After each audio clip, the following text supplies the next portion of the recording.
Good morning internet. ഞാനെന്നുള്ളത് കോയമ്പത്തൂരാണ്. ഒരു റൈഡിന് ഇറങ്ങിയതാണ്. സത്യം പറഞ്ഞാൽ കോട്ടയത്താണ് സ്റ്റാർട്ട് ചെയ്തത്. ഇതിപ്പോൾ കോയമ്പത്തൂർ ടു കോട്ടയമായി. ഇപ്പോൾ ഞാൻ തിരിച്ചു പോവുകയാണ്. രാവിലെ ഇറങ്ങിയതാണ്. ഞാനിപ്പോൾ ഇനി ഉള്ള റൈഡ് കോയമ്പത്തൂർ ടു കോട്ടയം.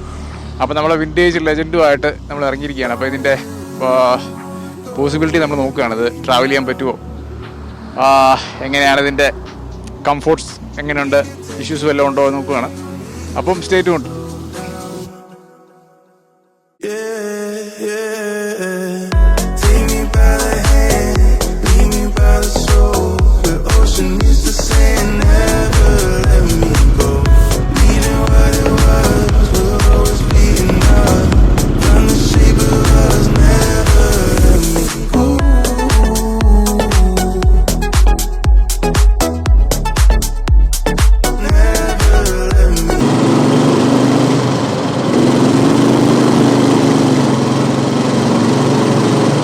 ഒരു രക്ഷയില്ലാത്ത വൈബാണ്.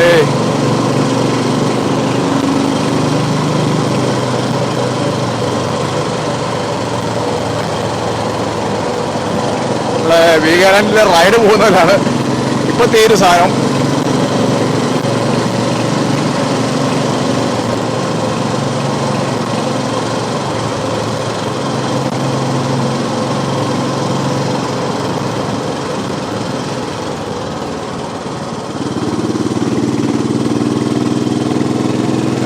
ബ്യൂട്ടിഫുൾ വൈബായിരുന്നു. ഒരു വേറൊരു അണ്ടർഗ്രൗണ്ട് ചെന്നവരുണ്ടായിരുന്നു.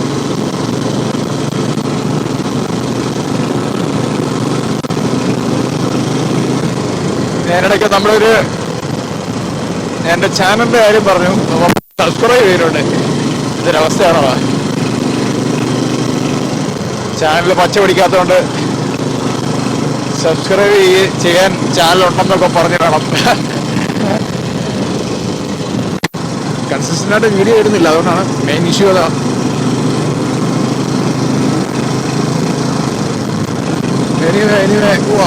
ബ്യൂട്ടിഫുൾ വൈബായിരുന്നു. ഇനി 3 മണിക്കൂറുണ്ട് വീട്ടിൽ കോട്ടയം. ഇങ്ങനെ നീണ്ടു നിവർന്ന് കിടക്കുകയാണ്. രാവിലെ 5 മണിക്ക് തുടങ്ങിയ റൈഡാണ്.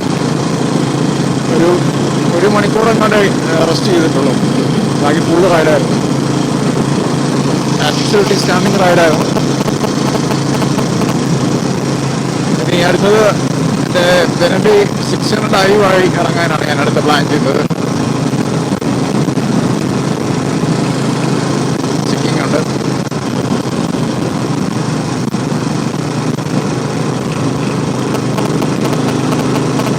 ഇതിനേക്കാളും നല്ല റൈഡായിരിക്കും പ്രതീക്ഷിക്കുന്നു. ഇത്രയും നൽകുന്നുണ്ടെങ്കിൽ ഇത് സ്പീഡ് പൂര നമ്മളൊരു 100 മെയിൻറ്റെയിൻ ചെയ്താൽ നമ്മൾ ഡിസ്റ്റൻസ് കവർ ചെയ്യില്ല. 120 എങ്കിലും മെയിൻറ്റെയിൻ ചെയ്യണം. നല്ല റോഡായിരുന്നു.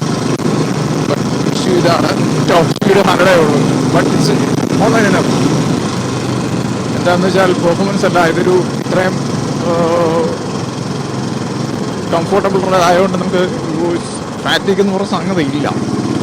No fatigue, absolutely no, zero fatigue എന്ന് പറഞ്ഞത്. അത് തന്നെയാണ് ഈ കാസ്റ്റ് അയൺ അല്ലെങ്കിൽ ഓൾഡ് സ്കൂളിൻ്റെ ഒരു ഗുണം. ഓൾഡ് സ്കൂൾ വെച്ച് നമ്മൾ ടൂർ ചെയ്യാമെന്ന് നമ്മൾ പ്രൂവ് ചെയ്തിരിക്കുകയാണ്. ഏകദേശം നമ്മളൊരു 350 ആയി. ടു ആൻഡ് ഫ്രോ കവർ ചെയ്യാൻ പോകുന്നു. 350 കവർ ചെയ്തു. കോട്ടയത്തിനോട് കൂടി ഒരു 470, 450 ആ റേഞ്ചിൽ നമ്മൾ കവർ ചെയ്യും. എനിവേ ഒന്ന് കവർ ചെയ്യണമെന്നുണ്ടായിരുന്നു. അത് കവർ ചെയ്ത് കിട്ടി. Thank you. കാരണം ഞാൻ ഇതുവരെ ഈ വണ്ടി ഇതുകൊണ്ട് ഇങ്ങോട്ട് ഇറങ്ങിയിട്ടില്ല.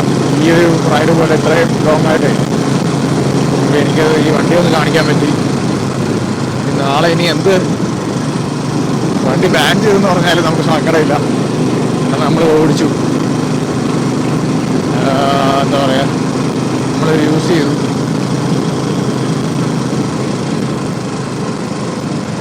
വണ്ടി എടുത്തിട്ട് നമ്മളങ്ങ് പോയില്ലല്ലോ എന്നുള്ള ആ ഒരു സങ്കടം അങ്ങ് മാറിക്കിട്ടി. വണ്ടി എടുത്തിട്ടില്ല, വണ്ടി കയ്യിരുന്നിട്ട് നമ്മളിത് പ്രോപ്പറായിട്ടൊന്നുകൂടെ മുതലാക്കിയില്ലല്ലോ എന്നൊരു തോന്നലുണ്ടായിരുന്നു. ഏതെങ്കിലും അത് മാറി കിട്ടി.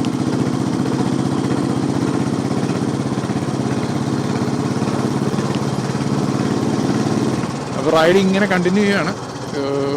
3 hours 40 minutes ഉണ്ട്. അതേ സമയം റെക്കോർഡിങ് നടക്കുമെന്ന് എനിക്ക് തോന്നുന്നില്ല. സ്റ്റിൽ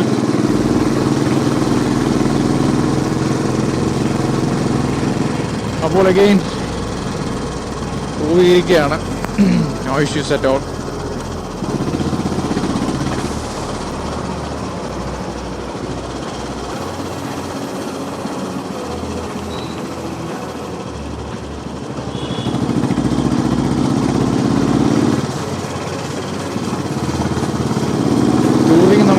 ഈസി ആയി ചെയ്യാം, അല്ലെങ്കിൽ ലോങ് ഡിസ്റ്റൻസ്. ഇതിനൊക്കെ പറഞ്ഞാൽ ഒരു അഡ്വഞ്ചർ ടൂർ വേണമെന്നില്ല. ഇതിൻ്റെ ആവശ്യമുള്ളെന്നല്ല, ഇത് ഞാൻ എവിടെയോ പറഞ്ഞ പോലെ ഓൾറൗണ്ടറായ ഒരു ക്യാരക്ടറാണ്. ഞാൻ മുമ്പത്തെ വീഡിയോയിൽ പറഞ്ഞ പോലെ ഓൾറൗണ്ടറായ ഒരു ക്യാരക്ടറായ വണ്ടിയാണ്.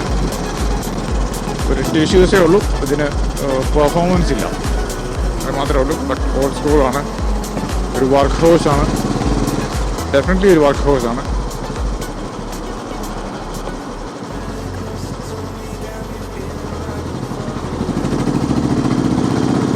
ഒരു റൈഡിനെ സംബന്ധിച്ച് ഇത്രയും റൈഡായി, ഇത്രയും കിലോമീറ്ററായി.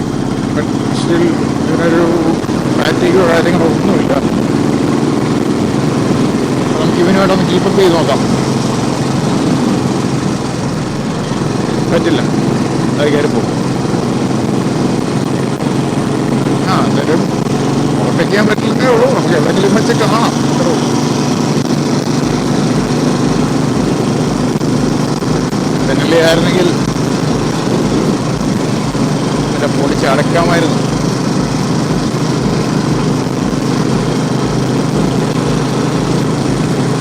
ഒരു കൈ കൊടുക്കാൻ വരാമെന്നുള്ളതല്ല, കൈ കൊടുക്കാം. ഒരു ഭയങ്കര ഗ്രിപ്പിയായിട്ടത് വണ്ടി പോകുന്നത്, പറഞ്ഞാൽ പിടിച്ചാവും കയറുന്നത്. അതുകൊണ്ട് നമുക്കൊരു കോൺഫിഡൻസ് ഇൻസ്പയറിങ്ങും അല്ല, എന്നാൽ അത്ര നേരം നമുക്ക് ആ സ്പീഡ് മെയിൻറ്റെയിൻ ചെയ്യാൻ നമുക്ക് തോന്നുന്നില്ല. അതാണ് ഇതിൻ്റെ ഒരു ഡ്രോബാക്ക്. ഒരു 60-ലൊക്കെ നമുക്ക് ഈസി ആയിട്ട് പോകും. 60 നമുക്ക് ഈസി ആയിട്ട് ക്രൂസ് ചെയ്ത് ഇങ്ങനെ പോകാം. ബട്ട് 80 ഓക്കെയാണ്. 80 ഒരു സ്വീറ്റ് സ്പോട്ടാണ്. ബട്ട് എനിക്ക് പറയാനുള്ളതെന്ന് വെച്ചാൽ എനിക്കിതുവരെ ഒരു ക്ഷീണം തോന്നുന്നില്ല കേട്ടോ. ഇതുവരെ ക്ഷീണം തോന്നുന്നില്ല. ഞാൻ ഇറങ്ങി പിറ്റ് സ്റ്റോപ്പ് എടുത്തതെന്ന് വെച്ചാൽ ഹൈഡ്രേഷന് വേണ്ടി മാത്രമാണ് ഞാൻ സ്റ്റോപ്പ് ചെയ്തത്.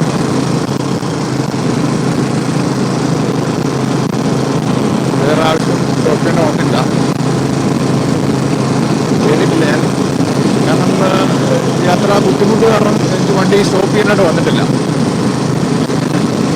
പിന്നെ പുഷ് ചെയ്യാനുള്ളൊരു എനർജി എനിക്ക് കിട്ടിക്കൊണ്ടിരിക്കുന്നു.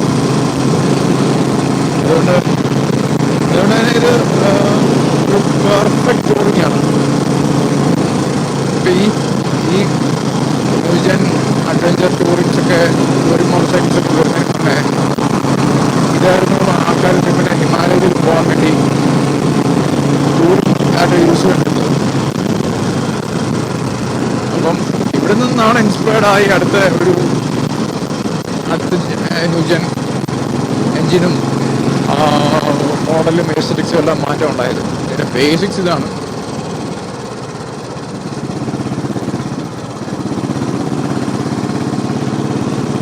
ഇത് പിന്നെ റോയൽ എൻഫീൽഡിനെ സംബന്ധിച്ചത് ബാക്കി എല്ലാ മാനുഫാക്ചേഴ്സിനും ഈ പുതിയ ജെൻ വരുമ്പം കുറച്ച് അഡ്വാൻസാണ് വരുന്നത്. പക്ഷെ അവർ ഈ ഫസ്റ്റ് ജെൻ തന്നെ എല്ലാം ക്യാപ്പബിളായ ഒരു വണ്ടിയാണ് എന്നാണ് എൻ്റെ അഭിപ്രായം. ഞാൻ ഓടിച്ചു നോക്കിയിട്ട് പിന്നെ വണ്ടി അതുപോലെ കണ്ടീഷനായിട്ട് പണിതിരിക്കണം, ഇല്ലെങ്കിൽ നമുക്ക് ഈ ഒരു സുഖം കിട്ടില്ല. വണ്ടി പ്രോപ്പർ രീതിയിൽ കണ്ടീഷൻ ചെയ്ത് പ്രോപ്പർ സ്പെയർ, പ്രോപ്പർ മെക്കാനിക്, ഇതൊക്കെ ആണെങ്കിൽ നല്ലൊരു റിസൾട്ടായിരിക്കും ഉണ്ടാകുന്നത്. അല്ലാതെ വണ്ടി എടുത്തിട്ട് ഇതുമായിട്ട് കമ്പയർ ചെയ്യരുത്. നല്ല പണിത വണ്ടിയായിട്ട് വേണം, അല്ലെങ്കിൽ മെക്കാനിക്കലി ഫിറ്റായ വണ്ടിയായിട്ട് വേണം നമ്മൾ കമ്പയർ ചെയ്യാനായിരിക്കും എപ്പോഴും.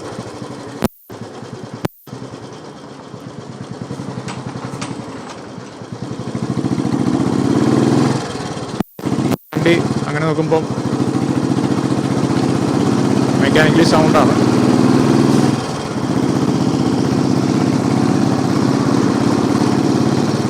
ഒരു ഫണ്ണെന്ന് വെച്ചാൽ നമുക്ക് ഒരു സൂപ്പർ സ്പോർട്ടിൽ നിന്ന് എങ്ങനെ ഒരു പെർഫോമൻസ് നമുക്ക് ഇതിലോട്ട് കയറുമ്പം ഇത് മതി എന്നൊരു തോന്നൽ ഉണ്ടാകുന്നുണ്ട്. അതെന്താണെന്നറിയില്ല, അതൊരു മാജിക് തന്നെയാണ്. ഈ വണ്ടി ഓടിച്ച് കഴിയുമ്പം നമുക്കിത് മതി, സ്പീഡുണ്ടല്ലോ, അല്ലെങ്കിൽ പിന്നെ കുറേ നേരം ഓടിച്ച് കഴിയുമ്പോഴാണ് നമുക്ക് ഇത് പോരാ, സ്പീഡ് പോരാ എന്ന് തോന്നുന്നത്. കംഫോർട്ട് വൈസ് ഇമ്മാക്കുലേറ്റ് കംഫോർട്ടാണ്. കംഫോർട്ടിനൊരു കുറ്റം പറയാനില്ല. ഞാൻ പറഞ്ഞ അതിൻ്റെ സ്പീഡ് പെർഫോമൻസ് കുറച്ചും കൂടെ നമുക്കിപ്പോൾ അതിനൊന്ന് ഓവർടേക്ക് ചെയ്യണമെന്നുണ്ടെങ്കിൽ പോകുന്ന ഒന്നല്ല, നല്ല രീതിയിൽ കൈ കൊടുത്താലേ ഓടും പോകും.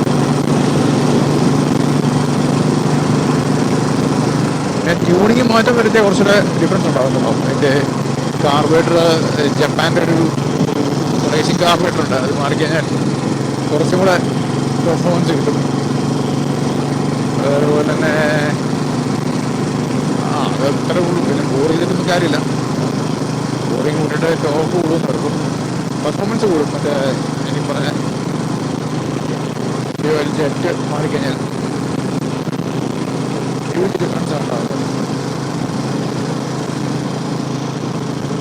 വേറെ കുറേ ആംഗിളിലൊക്കെ ഇത് സെറ്റ് ചെയ്യണമെന്നുണ്ടായിരുന്നു ക്യാമറ, പക്ഷേ അതിനൊന്നും സമയം കിട്ടിയില്ല. സമയം കിട്ടുന്നില്ല, എന്താ പറയുക, ഞാൻ പറഞ്ഞില്ല, ഇത് സ്ലോയിലായതുകൊണ്ട് എനിക്ക് മാക്സിമം റോഡിൽ തന്നെ ഞാൻ ഓടിക്കാൻ നോക്കുകയാണ്. മാക്സിമം റെസ്റ്റ് എടുക്കാതെ, ഡിസ്റ്റൻസ് കവർ ചെയ്യാൻ വേണ്ടി ഞാൻ സ്റ്റോപ്പ് എടുക്കാതെ ഓടിക്കുകയാണ്. അതുകൊണ്ട് എനിക്ക് എല്ലാവരും മൗണ്ട് വേറെ സെറ്റ് ചെയ്തിട്ടാണ് ഒരു കൺട്രീസ് വേറെ ആംഗിൾ ചെയ്യാമായിരുന്നു. കുഴപ്പമില്ല തോന്നും.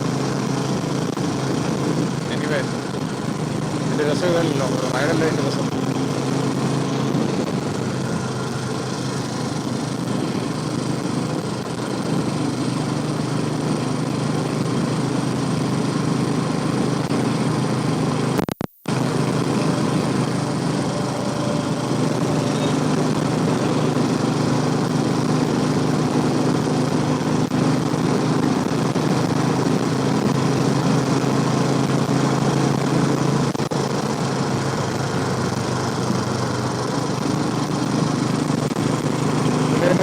ഒരു ഗിയർ കൊണ്ടുവന്നിട്ടുണ്ടായിരുന്നെങ്കിൽ എന്ന് ഞാൻ ഓർത്ത് പോയിട്ടുണ്ട്.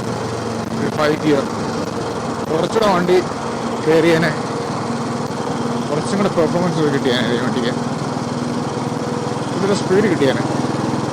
കാരണം വണ്ടി അതുപോലെ റെവോ ചെയ്യുന്നുണ്ട്, അത് ആ ഗിയർ റേഷ്യോയുടെ ഒരു മടുപ്പ് കൊണ്ടാണ് അങ്ങനെ അങ്ങോട്ട് കയറാത്തത്.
Actually what happened is audio റെക്കോർഡായിട്ടില്ലായിരുന്നു, വീഡിയോ റൺ ചെയ്തുകൊണ്ടിരിക്കുക. ഞാൻ അറിഞ്ഞില്ല, ഞാൻ ഓഡിയോ സെപ്പറേറ്റ് ആണ് റെക്കോർഡ് ചെയ്തത്.